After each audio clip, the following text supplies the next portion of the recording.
Bihar board के matric board exam 2024 के लिए जो प्रथम सावधिक परीक्षा का आयोजन हो रहा है, तो अब आपका एक ही पेपर शेष है। जो भी छात्र छात्राएं उर्दू वगैरह सब्जेक्ट लेते हैं, मैथिली जिनको द्वितीय भारतीय भाषा के तौर पे हिंदी लेना होता है, तो उनका हिंदी का अर्थ या दूसरा जिनका संस्कृत का पेपर है, तो संस्कृत के पीटीओ के प्रश्न पत्र की हम लोग चर्चा कर चुके हैं। लेकिन जो भी छात्र छात्राएं उर्दू मैथिली जैसे सब्जेक्ट मातृभाषा लेते हैं और जिनका राष्ट्रभाषा अर्थात कि SIL हिंदी का पेपर है, अर्थात कि नॉन हिंदी भी जिसे बोलते हैं हिंदी, तो अगर आपका भी SIL अर्थात कि नॉन हिंदी का पेपर है, तो आपके लिए पीटीओ का ओरिजिनल क्वेश्चन पेपर मैं लेकर आ गया हूं। इस वीडियो में मैं आपको इस प्रश्न पत्र का ऑब्जेक्टिव प्लस सब्जेक्टिव दोनों में सॉल्यूशन कराऊंगा। तो किनके लिए, तो जो भी छात्र छात्राएं नॉन हिंदी लिए हैं अर्थात कि हिंदी लिए, जिनका मातृभाषा में दूसरा सब्जेक्ट होता है MIL के तौर पे, जैसे उर्दू मैथिली वगैरह, और SIL के तौर पे उनका हिंदी होता है, अर्थात कि जो 8 का हिंदी पढ़ते हैं उनके लिए प्रश्न पत्र है।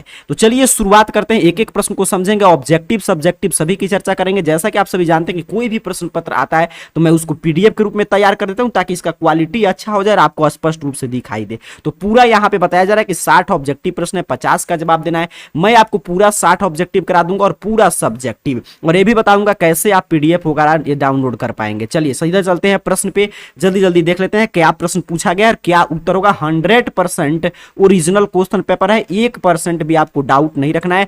कल आप जाएंगे एग्जाम में तो पीटीओ का अगर प्रश्न पत्र से आपका एग्जाम होता होगा तो नॉन हिंदी का अर्थात कि SIL हिंदी का question by question option by option match करेगा, हूबहू ओरिजिनल क्वेश्चन पेपर है, यही क्वेश्चन पेपर से आपका एग्जाम होगा। कह रहा है मैं PDF के रूप में तैयार कर देता हूं, आप जानते हैं हर एक प्रश्न पत्र का, ताकि आपको दिखाई दे। कह रहा है स्वर संधि के कितने भेद हैं, जानते हैं आप स्वर संधि के 5 भेद हैं, तो पहला का सही उत्तर हो जाएगा ऑप्शन सी। 8 क्लास का हिंदी अगर आप पढ़ते होंगे नॉन हिंदी तो आपके लिए ओरिजिनल क्वेश्चन पेपर है। 10th क्लास का आपका SIL हिंदी अर्थात कि नॉन हिंदी है। यहां पे करें उत प्लस लास से कौन सा शब्द बनेगा, तो बनता है उल्लास। ठीक है, क्या बनता है, उल्लास, आधा लॉ होना चाहिए, तो यहां पे है तो ऑप्शन बी सही उत्तर हो जाएगा। ठीक है, ऑप्शन बी। आगे बढ़ते हैं, अगला प्रश्न देखिए, हमें बताया भी जा रहा है कि पीटीओ का ओरिजिनल क्वेश्चन पेपर है। कह रहा है आपसे कि कोणार्क में कौन सा संधि है, कोणार्क में कौन सा संधि है, आपसे प्रश्न पूछा गया तो दीर्घ संधि है। ठीक है, स्वर संधि में कौन संधि है, दीर्घ संधि है। चलिए आगे बढ़ जाते हैं। कह रहा है आपसे कि मूल शब्द के अंत में जुड़कर नए शब्द का निर्माण करते हैं, तो जो मूल शब्द के अंत में जुड़ते हैं उसे प्रत्यय, पहले जुड़ेंगे उपसर्ग, तो ऑप्शन ए। प्रत्यय के कितने भेद हैं, तो प्रत्यय के हम लोग 2 भेद पढ़ते हैं, कृत प्रत्यय तद्धित प्रत्यय, तो ऑप्शन ए हो जाएगा। कह रहा है पाठक में कौन सा प्रत्यय, तो पाठक, अभी हम लोग ऊपर चर्चा की है कि प्रत्यय शब्द के अंतिम में जुड़ते हैं, तो पाठक, तो क्या आ रहा है, अक आ रहा है, तो ऑप्शन ए सही उत्तर हो जाएगा। चलिए कह रहा है वे शब्दांश जो मूल शब्द से पहले लगकर अर्थ में परिवर्तन कर देते हैं, देखिए बाद वाला पूछा था प्रत्यय, पहले तो उपसर्ग, तो ऑप्शन ए सही उत्तर हो जाएगा। आगे बढ़ेंगे, 8 नंबर प्रश्न, पूरा ऑब्जेक्टिव और सब्जेक्टिव का मैं उत्तर बताऊंगा। कह रहा है उपसर्ग के कितने भेद हैं, तो उपसर्ग के भेद जो है 5 माने गए हैं, तो ऑप्शन डी सही उत्तर हो जाएगा। 9 नंबर प्रश्न, कह रहा है आपसे आजीवन में कौन सा उपसर्ग है, तो उपसर्ग अभी हम लोग चर्चा किए पहले लगता है, तो जीवन में आ लगा है तो आजीवन हो गया, तो ऑप्शन सी। 10 नंबर प्रश्न पूछा गया आपसे पीटीओ के SIL के पेपर में कि एक से अधिक वर्ण का सार्थक समूह क्या कहलाता है, तो शब्द कहलाता है। देखिए 8 का हिंदी है इसलिए उसी लेवल का आपसे व्याकरण भी पूछ रहा है। कह रहे रचना के आधार पर शब्द के कितने भेद हैं, देखिए पीटीओ का ओरिजिनल क्वेश्चन पेपर है SIL हिंदी का, तो रचना के आधार पर शब्द के कितने भेद हैं, तो इसका सही उत्तर हो जाएगा ऑप्शन सी। कल आप एग्जाम में जाएंगे यही प्रश्न पत्र मिलेगा आपका, यहाँ पे हम लोग सिर्फ PDF के रूप में तैयार किए हैं, तो वहां पे आपको 11 का ऑप्शन सी टिक करना है। 3 भेद हैं रचना के आधार पर शब्द का, रोढ़ और रूढ़ होता है और यौगिक और योग रूढ़। आगे बढ़ेंगे, अगला प्रश्न करें अगिन शब्द उत्पत्ति के आधार पर किस प्रकार का है, तो तत्सम है, और इसी का बिगड़ा हुआ रूप आग जो है वो तद्भव कहलाता है, तो यहाँ पे क्या हो जाएगा ऑप्शन ए। चलिए आगे बढ़ जाते हैं, 13 नंबर प्रश्न करें पदबंध के कितने भेद होते हैं, तो पदबंध के कितने भेद होते हैं, 5 भेद होते हैं। ठीक है, ऑप्शन डी सही उत्तर हो जाएगा। करें उद्देश्य के बारे में जो कुछ कहा जाता है वह, तो उद्देश्य के बारे में जो भी कुछ कहा जाएगा वो विधेय होगा, तो कहां पे दिया गया, तो डी पे, तो ऑप्शन डी 14 का सही उत्तर याद रखेंगे। करे आगे आपसे प्रश्न, जल्दी जल्दी हम लोग बढ़ेंगे क्योंकि 60 ऑब्जेक्टिव और पूरा सब्जेक्टिव मैं करा दे रहा हूं ताकि कल के एग्जाम में आपको कोई दिक्कत नहीं हो। करे डाकिया पत्र लेकर चला गया, वाक्य भेद के रचना के आधार पर कैसा वाक्य है, तो डाकिया पत्र लेकर चला गया, संयुक्त वाक्य। देखिए डाकिया पत्र लेकर चला गया, तो ऑप्शन बी सही उत्तर हो जाएगा। कह रहा है रचना के आधार पर वाक्य के कितने भेद होते हैं, ठीक है, रचना के आधार पर वाक्य के कितने भेद होते हैं, तो 3, सरल वाक्य, मिश्र वाक्य और संयुक्त वाक्य। आगे बढ़ेंगे, अगला प्रश्न करें विद्या प्लस आलय का संधि विच्छेद क्या होता है, विद्यालय, ठीक है, ऑप्शन बी सही उत्तर हो जाएगा। 18 नंबर प्रश्न है संधि कहते हैं, तो संधि किसे कहते हैं, देखिए यहाँ पे फिर बताया जा रहा है, पीटीओ का ओरिजिनल क्वेश्चन पेपर है नॉन हिंदी का, तो संधि किसे कहते हैं, तो जब पास पास के वर्णों का मेल हो उसे हम लोग संधि कहते हैं, तो ऑप्शन बी। 19 नंबर प्रश्न पूछा है दीपावली शब्द में कौन सी संधि है, तो दीपावली में देखिए स्वर संधि है, तो ऑप्शन ए याद रखेंगे। 20 नंबर प्रश्न है कि प्रत्यय में कौन सा उपसर्ग है, ठीक है, प्रत्यय एक शब्द है और इसमें जो है कौन सा उपसर्ग है, तो प्रति आय, ठीक है, इसका संधि विच्छेद करके प्रति है तो उपसर्ग पहले लगता है, तो प्रति, तो ऑप्शन डी सही उत्तर हो जाएगा।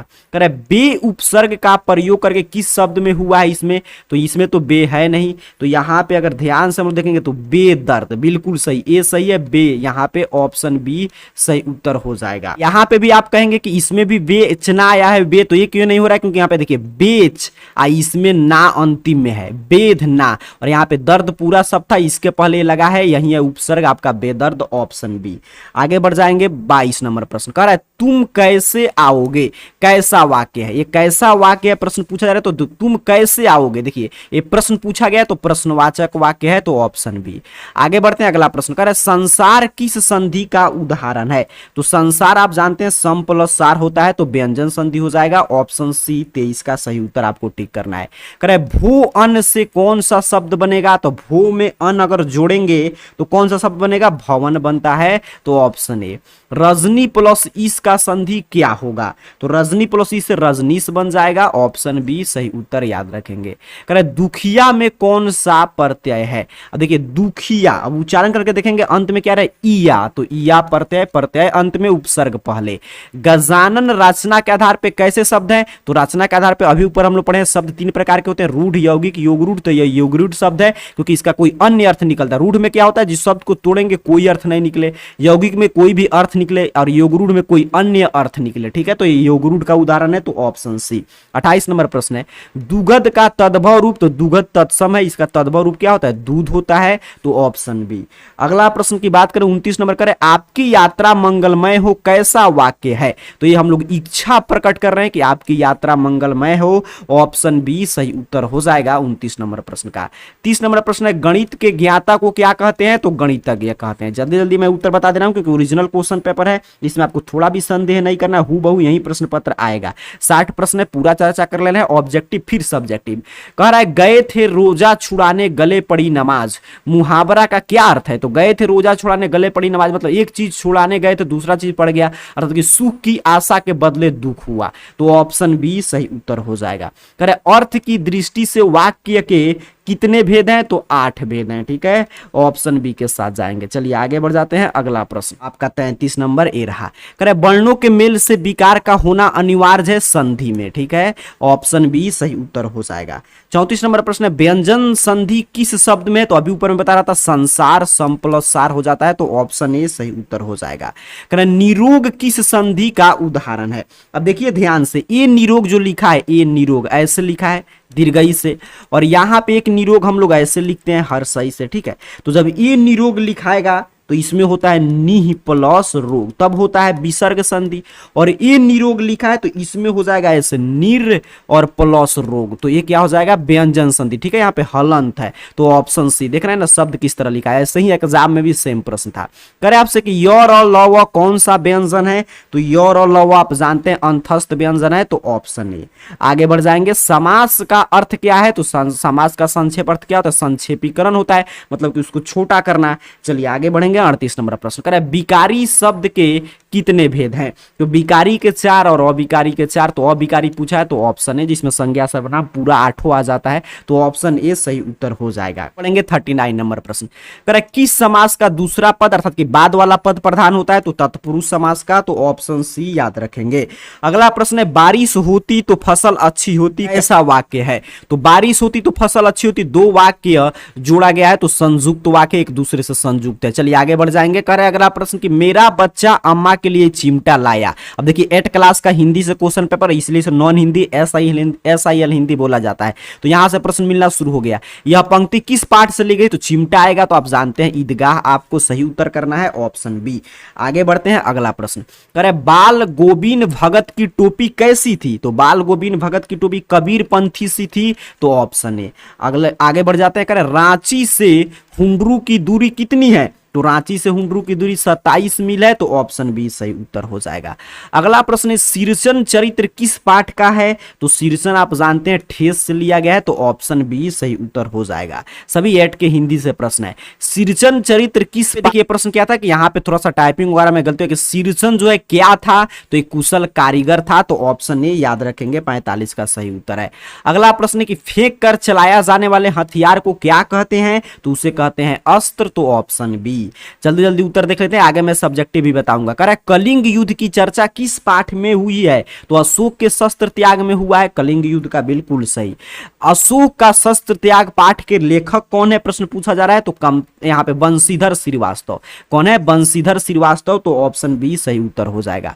बाल गोविंद भगत क्या है? तो रेखा चित्र है, ठीक है, तो ऑप्शन ए सही उत्तर याद रखेंगे। ईदगाह कहानी किस मनोविज्ञान पर आधारित है? तो बाल मनोविज्ञान पर, तो ऑप्शन सी। अगला प्रश्न पूछा गया कि हामिद खिलौनों की जगह अपनी दादी के लिए क्या खरीद लाया? चिमटा, अभी ऊपर भी आया था ये प्रश्न, ऑप्शन सी सही उत्तर हो जाएगा। शंकर शैलेंद्र की कौन सी रचना पाठ में है? तो शंकर शैलेंद्र की कौन सी रचना हम लोग पढ़ते हैं? तू जिंदा है, तो बिल्कुल सही, शुरू में ही ऑप्शन ए सही उत्तर हो जाएगा। रमजान के कितने रोजे के बाद ईद मनाई जाती है? तो 29 या 30, तो ऑप्शन ए सही उत्तर हो जाएगा। अगला प्रश्न है आपसे कि धर्म का मर्म आचरण में है, अनुष्ठान में नहीं, किस पाठ से ये लिया गया है? तो ये लिया गया है बाल गोविंद भगत से, तो ऑप्शन सी सही उत्तर हो जाएगा। अगला प्रश्न करेंगे किस कवि के दोहे गागर में सागर भरने का कार्य करते हैं? तो बिहारी के दोहे, तो ऑप्शन ए सही उत्तर है। 56 नंबर प्रश्न कर रहा है बिहारी किस काल के श्रृंगारी कवि थे? तो ये आपके रीति काल के थे, तो ऑप्शन सी सही उत्तर याद रखना है। करे बिहारी के दोहे पाठ में कितने तरह के दोहे शामिल है? तो 3 तरह के ना है, बिल्कुल सही, तो 57 का ऑप्शन बी सही उत्तर हो जाएगा। करे 58 नंबर प्रश्न किस पाठ में खुद की बुराई से बचाकर नेक राह पर चलने के लिए दुआ मांगी गई है? तो बच्चे की दुआ, बच्चे की दुआ, ऑप्शन सी। करे किस कहानी में रेणु ने मिथिलांचल की लोक संस्कृति को प्रभावी वर्णन किया है? तो किसमें वर्णन किया है? तो आपका ये ठेस में न किया है, बिल्कुल सही, ऑप्शन ए सही उत्तर हो जाएगा। आगे बढ़ेंगे, अगला प्रश्न 60 नंबर रेणु की कौन सी आंचलिक कहानी पाठ में उद्धृत है? तो ठेस है, ऑप्शन ए सही उत्तर हो जाएगा। इस तरह मैंने पूरा आपको 60 ऑब्जेक्टिव बता दिया, कोई 50 आप बना लेंगे, जिसमें भी आपको थोड़ा भी संदेह होगा वो 10 प्रश्न आपको छोड़ देना है। अब चलिए सब्जेक्टिव की चर्चा करते हैं। यहाँ पर देखिए आपका सब्जेक्टिव है नॉन हिंदी का, मैं यही PDF आपको दूंगा। पहले समझ लेते हैं किस रूप में आया है सब्जेक्टिव। तो यहाँ पे विषय निष्ठ, सबसे पहले आपको गद्यांश पूछा है, खोज खोज कर लिखना था, तो गांधी जी पे गद्यांश था, पूरा 5 प्रश्न था। देखिए पांचों का उत्तर मैं यहाँ पे लिख दिया हूं। फिर अगला था आपका एक 57 ईस्वी के गद्दर पे गद्यांश, पहला का ही ख, तो उसका भी उत्तर पूरा तैयार कर दिया गया है। फिर आगे की तरफ बढ़ेंगे तो यहाँ पे देखिए आपसे पूछा गया था कि 200 शब्द में निबंध लिखिए। यहाँ पे 5 टॉपिक है, मैं गणतंत्र दिवस जो है 5वें पे इस पे लिख दिया हूँ, आपको जिस पे मन करे लिख सकते हैं। फिर यहाँ पे नीचे की तरफ बढ़ेंगे तो एक प्रश्न था कि निर्धन छात्र कोष की मदद के लिए प्रधानाध्यापक को एक आवेदन पत्र लिखे, तो यहाँ पे पूरा आवेदन पत्र लिख दिया गया है निर्धन कोष से छात्र सहायता के लिए। अगला प्रश्न था कि इसमें से 5 प्रश्न का उत्तर दें, जिसमें था कि नमाज खत्म होने के बाद लोग क्या कर रहे थे, अपने देश की उन्नति के लिए आप क्या कीजिएगा, बाल गोविंद भगत गिरहस्थ थे फिर भी साधु क्यों कहा जाता है, हुंडरू का झरना कैसे बना, सिरचन को पान का बीड़ा किसने दिया। देखिए 5 हो गया आपका, 1 2 3 और यहाँ पे 4 और यहाँ पे 5, तो 5 का उत्तर लिखना था, कंप्लीट हो गया। आगे कह रहा था कि निम्नलिखित पद का भावार्थ लिखे, तू जिंदा है तो जिंदगी की जीत में यकीन कर, अगर कहीं है स्वर्ग तो उतार ला जमी पर। तो यहाँ पे इसका पूरा भावार्थ लिख दिया गया, इतना आप लिख देंगे। 5 अंक का प्रश्न था, टोटल 5 ही प्रश्न का उत्तर लिखना होता है सब्जेक्टिव में, तो पूरा उत्तर मैं आपके लिए तैयार कर दिया हूँ। चलिए अब सीख लेते हैं कैसे पूरा ऑब्जेक्टिव और सब्जेक्टिव का PDF आप डाउनलोड करेंगे। पूरा आपको इस नॉन हिंदी का ऑब्जेक्टिव सब्जेक्टिव का उत्तर आपको देखना है SIL हिंदी का, तो इसके इसके लिए क्या करना है आपको, अपने मोबाइल फोन का कोई भी ब्राउजर ओपन करके गूगल सर्च बॉक्स में आइए और इस चैनल का नाम AR कैरियर पॉइंट जो स्पेलिंग लिखा हुआ होगा बिल्कुल यहीं सही से स्पेलिंग लिखकर सर्च कीजिएगा, आपके सामने सर्च रिजल्ट आ जाएगा। arcareerpoint.com वेबसाइट सबसे ऊपर शो होगा, सिंपल सा आपको इस पोस्ट पे क्लिक कर देना है। यहाँ पे क्लिक करके आपको थोड़ा सा नीचे की तरफ स्क्रॉल डाउन करना है। जैसे ही आप बढ़ेंगे नीचे की तरफ तो यहाँ पे मिल जाएगा क्लास 10th का सेक्शन। इसमें देखिए यहाँ पे है पहले पर संस्कृत का एग्जाम है तो संस्कृत का, फिर यहाँ पे SIL हिंदी का एग्जाम है, नॉन हिंदी यहाँ पे लिखा गया है matric first terminal exam non Hindi SIL Hindi question paper. तो इसी पोस्ट पे आके दूसरे नंबर पे मिल जाएगा, आपको क्लिक कर देना है। यहाँ पे आप जैसे ही क्लिक करेंगे आपके SIL हिंदी को लेकर एक एक जानकारी यहाँ पे ओपन हो जाएगा। यहाँ पे मैं पिक्चर लगा दिया हूँ ताकि आप पहचान पाए कि आपका यही प्रश्न पत्र का उत्तर है। पूरा 60 का ऑब्जेक्टिव यहाँ पे मैं अपडेट कर दिया हूँ, कोई 50 यहाँ से बना लेंगे। सब्जेक्टिव के उत्तर की बात करें तो यहाँ पे देखिए सब्जेक्टिव क्वेश्चन आंसर PDF है, यहाँ पे डाउनलोड बटन है। सिंपल सा आपको इस डाउनलोड बटन पे क्लिक करना है और थोड़ा सा वेट करना है। मैं देखिए एक एक काम मोबाइल फोन पे करके दिखा रहा हूं। यहाँ पे देखिए ओपन हो रहा है, आपका डाउनलोड होकर कहीं से भी इसे ओपन करके आप पढ़ सकते हैं। तो यहाँ पे देख रहे हैं जो मैं दिखा रहा था पूरा सब्जेक्टिव का PDF यहाँ पे ओपन हो चुका है। अगर मान लीजिए आपको डाउनलोड करने में कोई भी समस्या रहा, ऐसे यहाँ पे क्लिक करेंगे तो मैंने लाइव दिखाया डाउनलोड हो जाएगा। तो नीचे की तरफ मैं पिक्चर फॉर्मेट में भी लगा दिया हूँ, तो यहाँ से भी देख कर आप लिख सकते हैं। देखिए पूरा पिक्चर फॉर्मेट में उत्तर यहाँ पे दे दिया गया है। arcareerpoint.com वेबसाइट के क्लास 10th वाले सेक्शन में दूसरे नंबर पोस्ट पे आकर यहाँ से जल्दी से नॉन हिंदी का पूरा ऑब्जेक्टिव सब्जेक्टिव का PDF डाउनलोड कर लीजिए। आप सभी को बहुत बहुत धन्यवाद।